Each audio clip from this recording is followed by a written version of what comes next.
یہ سورہ رحمان کا پیغام اس وقت دنیا کے بہت بڑے بڑے ممالک میں بہت ساری چیزوں میں اس کا طریقہ ایک دفعہ میں دوبارہ ریپیٹ کر دیتا ہوں. میں نے اکثر بتایا اور اکثر میرا خیال جتنے لوگ میرے پاس آتے ہیں میں 95% لوگوں کو یہی بتاتا ہوں کہ میرے پاس اس سے اچھی دوائی کوئی نہیں ہے. میں دیانتداری سے جو چیز مجھے سب سے اچھی لگتی ہے، جو میں اپنے لیے استعمال کرتا ہوں، اپنے بچوں کے لیے کرتا ہوں، وہ میں لوگوں کو بتا دیتا ہوں. اس کو سننے کا طریقہ ہے. سننے کے طریقے میں جو بار بار کہا جاتا ہے کہ جی یہ جو ہے یہ کیوں قاری باسط کی آواز میں ہی کیوں، کسی اور کی آواز میں بھی ہو سکتی ہے. تو میں وہی بات کر رہا ہوں کہ جی ٹرانس قاری باسط نے، مجھے اچھی طرح یاد ہے کہ کلندر پاک نے خود فرمایا تھا کہ 10,000 قاریوں کی قرأت سننے کے بعد میں نے فیصلہ کیا کہ یہ تو یہ جو ہے نا، یہ اس میں خاص ٹرانس میں قاری باسط نے سورہ رحمان کو اس خاص ٹرانس میں، قاری باسط کی بہت ساری ریکارڈنگز ہیں، 8 منٹ کی بھی ہے، 17 منٹ کی بھی ہے، لیکن یہ 20 منٹ اور 57 سیکنڈ کی یعنی 21 منٹ کی ایک خاص ریکارڈنگ ہے. وہ ایک خاص ٹرانس میں وہ واقعی علاج ہے ہر چیز کا. کسی ڈاکٹر، کسی بابے، کسی جو ہے نا اسٹرالوجر، کسی کی ضرورت نہیں ہے، میرے سمیت کسی سے کچھ پوچھنے کی ضرورت نہیں ہے، اللہ سب کا ہے. سورہ رحمان قاری باسط کی آواز میں اس کا فنڈا، اس کا کرکس یہ ہے کہ یکسوئی علیحدہ بیٹھ جائے. وہی ٹریک سورہ رحمان کا بھی. سورہ رحمان کا ٹریک کہاں سے ملے گا؟ تو یہ آپ تو بہت آسان ہے. دی الٹیمیٹ ریمیڈی ایک موبائل اپلیکیشن ہے جو اینڈرائڈ اور ایپل دونوں پہ، پلے اسٹور، ایپ اسٹور دونوں پہ موجود ہے. اس کو انسٹال کر لیں، وہاں سے آپ کو مل جائے گا یہ ٹریک. وہاں پہ طریقہ بھی لکھا ہوا ہے. ایک میں عام سا اس کا گلمپس دے دیتا ہوں. صورت لگا لیں، علیحدہ بیٹھ جائیں، ڈسٹرب آپ کو کوئی نہ کرے. شدید مشکلات ہیں، شدید پریشانی ہے، بڑی بیماری ہے تو 3 ٹائم، صبح، دوپہر، شام، دوائی کی طرح. ایوریج مسئلہ ہے تو 2 مرتبہ، صبح اور شام، یا 24 گھنٹے میں کوئی بھی ٹائم، 2 علیحدہ علیحدہ وقت. 1 گو میں 3 مرتبہ نہیں، 1 گو میں ٹوائس نہیں، علیحدہ علیحدہ. کیونکہ جیسے ڈاکٹر آپ کو کہتا ہے کہ یہ دوائی 3 ٹائم کھا لیں، تو ایک ہی وقت میں 3 گولیاں کھا لیں گے تو وہ آپ کو نقصان دے جائے گی. اسی طرح انرجی کے ساتھ بھی مذاق نہیں کرتے. اور اگر آپ کے حالات بالکل ٹھیک ہیں تو 1 مرتبہ روزانہ 7 دن، صرف 7 دن سائیکل سننی ہے. سنتے ہوئے تصور یہ رکھنا ہے کہ اللہ کا نور ہے جو روشنی اور بارش کی طرح چاروں طرف سے آپ کے اوپر پڑ رہا ہے. اور سورت سننے سے پہلے میں نے جو پانی کا ذکر کیا ہے، پانی بیسیکلی ابزاربنٹ ہے. پانی آپ کو احساس دلائے گا کیا ہوا. پانی سورت سننے سے پہلے پاس رکھ لیں، آدھا گلاس پانی رکھ لیں، آنکھیں بند کر لیں، اللہ کی بارگاہ میں پیش ہو جائیں. تصور یہی رکھیں کہ اللہ کا نور ہے جو روشنی اور بارش کی طرح آپ کے اوپر برس رہا ہے اور آپ کی زندگی کے تمام گرے ایریاز کو روشن کر رہا ہے.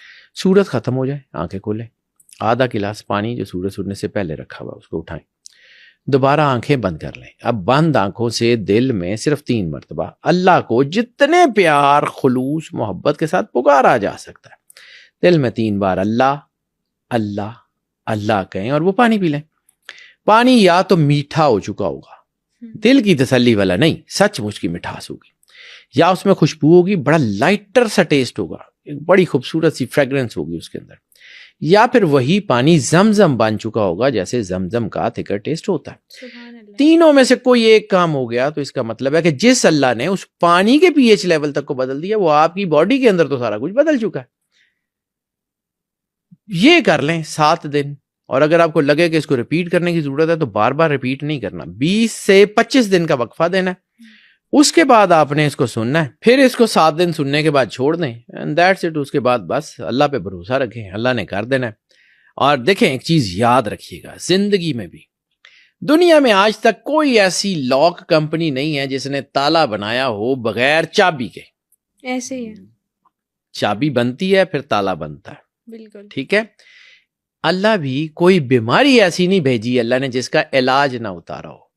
اب وہ علاج ہمیں نظر نہیں آتا، اس میں ہمارا قصور ہے، اللہ کا نہیں ہے. کوئی لا علاج مرض دنیا میں نہیں ہے، چاہے وہ سائیکولوجیکل بیماری ہو، چاہے وہ نفسیاتی بیماری ہو، چاہے آپ کے برین پریشرز ہوں، چاہے وہ گناہوں کی بیماری ہو، چاہے کسی طرح کی کوئی بھی چیز ہو، اللہ نے اس کا علاج بھیجا ہے. بس اس کو علاج کی طرف جانے کی ضرورت ہے. اور یہ علاج انسان، چونکہ انسان کے اندر اللہ کا راز ہے اور یہ اللہ کا راز ہی انسان کو راستہ دیتا ہے. یہی راستہ جو ہے وہ دین ہے، یہی راستہ جو سرور انبیاء صلی اللہ علیہ وآلہ وسلم کا ہے، یہی راستہ شفا کا ہے، یہی راستہ سب ہر طرف جاتا ہے. راستے کو پکڑ لیں. اور ایک اور چیز بیٹا، دنیا کا سب سے پرانا اور سب سے قدیم اور سب سے خطرناک راستہ صراط مستقیم ہے. اس راستے میں یہ کہلاتا صراط مستقیم ہے، لیکن اس پہ چلنا بہت مشکل ہے. ایسے ہی ہے بالکل. اس کے اوپر 100 طرح کی چیزیں ہیں، 100 طرح کے وسوسے ہیں، شیطانی طاقتیں. شیطان نے کیا کہا تھا کہ میں صراط مستقیم پہ بیٹھ جاؤں گا اور آنے جانے والوں کو بہکاؤں گا. شیطانی طاقتوں کا ڈیرا ہے صراط مستقیم پہ، اور صراط مستقیم جو ہے وہ اس روشنی کی طرف سفر ہے جو اللہ کا ہے. صراط مستقیم اس مشیت کی آواز کی طرف سفر ہے جو اللہ کے ساتھ آپ نے اس وقت الستو بربکم کے موقع پہ وعدہ کیا تھا. بس اس کی پاسداری کا نام دین ہے. یہ ساؤنڈ اینڈ وائس تھراپی دین کا حصہ ہے، لیکن چونکہ سائنس ہے، میں بار بار عرض کرتا ہوں کہ سائنس کبھی بھی دین کے خلاف نہیں کھڑی ہوتی. سائنس اور دین پیرلل چلتے ہیں. سائنس کبھی دین کو سمجھ سکتی ہے، کبھی نہیں سمجھ سکتی. دین حقیقت ہے، یہ ابدی ازلی نور ہے، یہ اس کی مجبوری ہے، یہ کبھی اس کے ساتھ چلے گی کبھی ہٹے گی، لیکن اس کو فالو نہیں کرنا. فالو اس کو کرنا ہے، فالو اللہ کو کرنا ہے. اللہ راستہ دیتا، اللہ نے ویژن دیا، اس نے سائنس دی. سائنس کس کی؟ سائنس اللہ کی ہے.